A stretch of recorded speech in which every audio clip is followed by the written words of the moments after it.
Steve Kerr claims that Stephen Curry might be more popular amongst the youth, the children, the kids, than Michael Jordan is, as he shoves that in his mouth. Now, we could say, Steph Curry more popular than Michael Jordan, ? And believe it or not, I think Steph Curry is more popular, and please do not take this out of context. Popularity and how good you are at basketball are not the conversation. It's popularity. How much are you known in the world and talked about? And right now, Michael Jordan is a brand. Air Jordan is a brand. We have to separate the brand from the person. Steph Curry is a person. Francis, here's the two quotes that I'm going to show you because we base everything off Instagram. The crowd size is similar, but the biggest difference is the children that gravitate towards Steph. Kerr said in comparing the two players' fan base, you see so many little kids with Steph jerseys begging for his autograph. To his point, MJ was no different. They all identify with him, Kerr said prior to the game against the Wednesday night against the Jordan Dome Hornets. He's probably the rare superstar where an 8-year-old kid can go, he looks just like me. Maybe I can do it. And that's the main point. Because as the CBS article points out, look, Michael Jordan, be like Mike, he was invincible. You couldn't touch him. He can jump higher. He was faster than everybody else in the league. Steph Curry looks like everybody else. He's not that much taller than when you're a kid, you go, I could be that height. You can't be Kristaps Porzingis every day of the week. And then the Instagram following, just to show you why social media, I think, has a major impact on this. I'm just saying, in 20 years, Steph Curry is still going to have this massive, massive following in the Jumpman brand. Michael Jordan doesn't have an Instagram, but it would be great if it was a crying Jordan face. I think it would gain at least 5 more. And you're followers. talking about one player going up against the most popular sneaker brand in the history of sneakers. And while Under Armour is struggling to sell the Steph Curry sneaker as well as like the Nike brands You seen them, man? Well, yeah, I mean the This has the nothing dad to do shoes. about the brand. This is just the fact that they're ugly, ugly nurse shoes. He's definitely more popular amongst kids. Yeah. Is he more popular in general than Michael Jordan? Right now.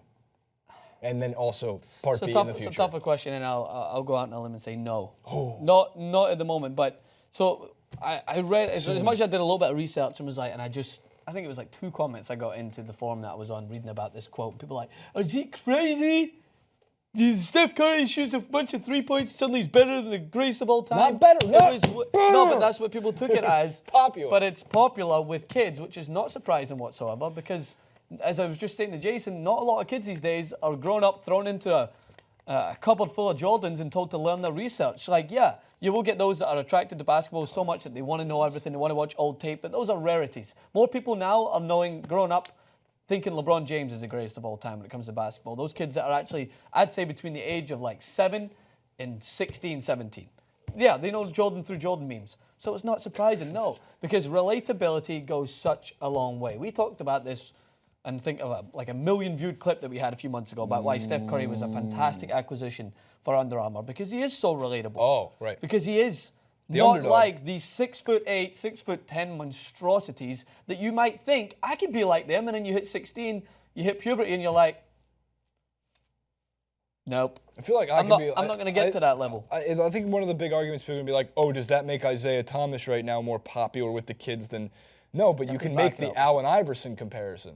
Because think when Allen Iverson was at his prime, the biggest underdog, my God, Allen Iverson should have signed with Under Armour years ago because he's like that staple. Oh, absolutely. And beat the Lakers in that game 1 when the Lakers were undefeated through the playoffs. It was one of the best underdog performances in NBA history. Allen Iverson, by himself on one of the most garbage NBA teams to make an NBA Finals, did so much by himself. And for that 3-4 year period, Allen Iverson changed the league so much that they had to instill a dress code. That's him. So Steph Curry is I even think more relatable than AI because he was blessed and he worked with and made his own one of the greatest crossovers ever. Steph Curry doesn't have the greatest crossover ever. He just has one of the best long-range shots. And because he's on the court, like you said, he looks tiny. But when you actually stand next to him, he's still 6'3", which is not a bad height to make it to the NBA. My point being, and I think Kerr's point being, and your point being, all in the same here. You can be Steph Curry. You have a very, very slim chance of ever being Michael Jordan. No, of course. And I think when people grow up, they will come to that realization. right? And a lot of people. I can't jump for the foul line. You're quite literally, you have the best, you have the most athletic man, I think, probably to gift any sport. Like, I swear I held LeBron James. And he still isn't considered to be Michael Jordan because, in the same way, what makes LeBron James so remarkable is very similar to what makes Michael Jordan remarkable, right? They're just athletically insane. They can do things that but that's why I think Steph Curry, I think he's going to be fine with that because he's going to be a different type of hero that they look to.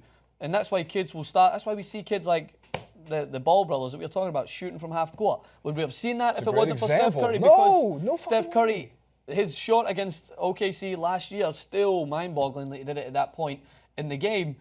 But it's not that it's luck or anything. He's changing the fundamentals, and he's going in tune with basketball. The one point I wanted to make, because I wasn't as involved back then, we'd seen some remarkable dribblers, right, when we seen AI. So it wasn't like he was doing it to an elite level, remarkable, mind-blowing.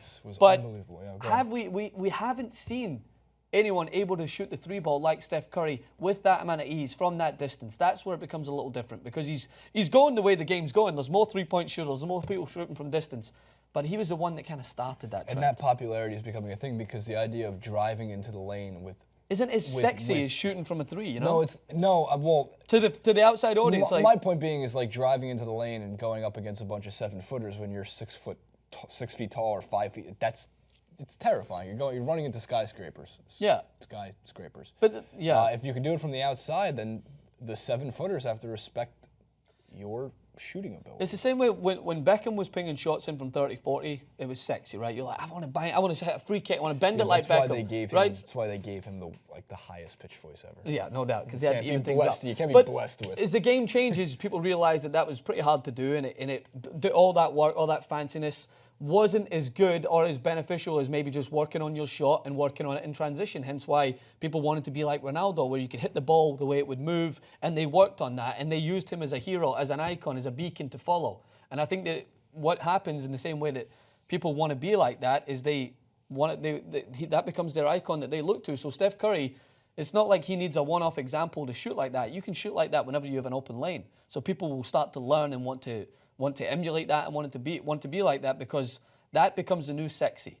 That becomes what people imagine in their head. People in the past with Michael Jordan were like, I want to jump from the three-point line and I want to dunk it. Well, unfortunately, sorry, that's even remarkable.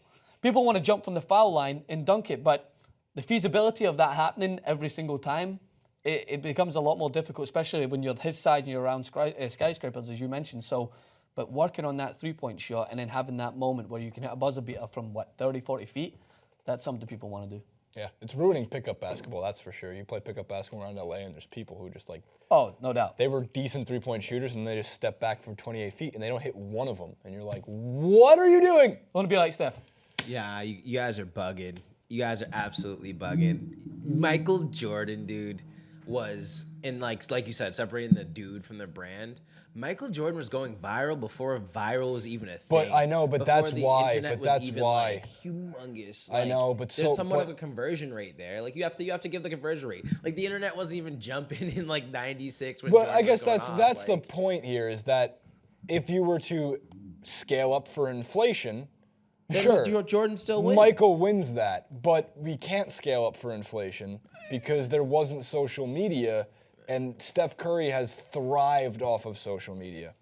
And I think that's why he's more popular, because if popularity is just based on numbers, in terms of how many people are obsessed with watching or liking or following, he kind of wins that battle just because it didn't exist back then. It's not like... Yeah, I feel like there's got to be some sort of conversion rate. But my God, like HD helped a lot too. Dan remembers coming into work and school the next day after the 360 layup. Like y'all talked about that, and like that was phenomenal things happening that people had not seen before, and like that was like I said, virality before virality was even a thing, dude. Totally, you had to tune into account for something. During the Bulls' 72-win season, you were lucky to watch it on tape delay to see any 3 games of that win season because it wasn't a league pass wasn't a thing. But you could watch every Warriors game. You could watch any team's game, every game from here on out for any team. But with Jordan's Bulls, unfortunately, until they got to the playoffs, people were like, "Oh wow, they won 72." They look like they won 72 games. I had no idea. But my point to that is only that it's hard to make that claim only because you mentioned there, like if Dan comes into work, but not just inflation is because Dan comes into work and talks about Michael Jordan, right? Which Bart's is fine, here, but we're Edwin's talking about birthday's kids. today. We're talking about kids here, and that's why and you can't compare the difference between kids back then because we didn't have that technology, right? So kids probably didn't talk about basketball that much in school because they didn't have as easy of an access to go and watch it. Kids are like, hey, yo, check out this Steph Curry shot that I've got on my phone. And they're there were watching less it. kids, 20 years There were later. less kids. We're populating like rabbits.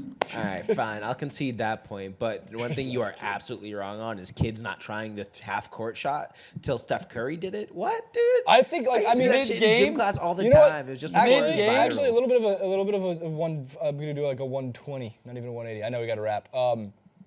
Kids would probably try, but because we didn't see it, we didn't know. It's like if there was more. America's Funniest Home Videos probably has somebody pulling up from. It's not that they didn't try it and missing. It's not that they didn't try it. I think that they would rather, like in their own head, they were like, I'd rather dunk it from the foul line. But now they're instead of saying that, they're thinking, I'd rather make the shot and make it look not like a fluke, but make it look like I meant to do that. Lower that hoop to 8 feet. We'll see what TYT's got in the foul line dunk challenge. Oh, we'll see. If you make a half-court shot and no one retweets it, did you really make it? Exactly, very true. If And did you- you do this after? 2017. If you dunk it on an 8-footer, All right, this has went on. We got to lock it up. lock it up. You lock it up. You lock it. You lock it up.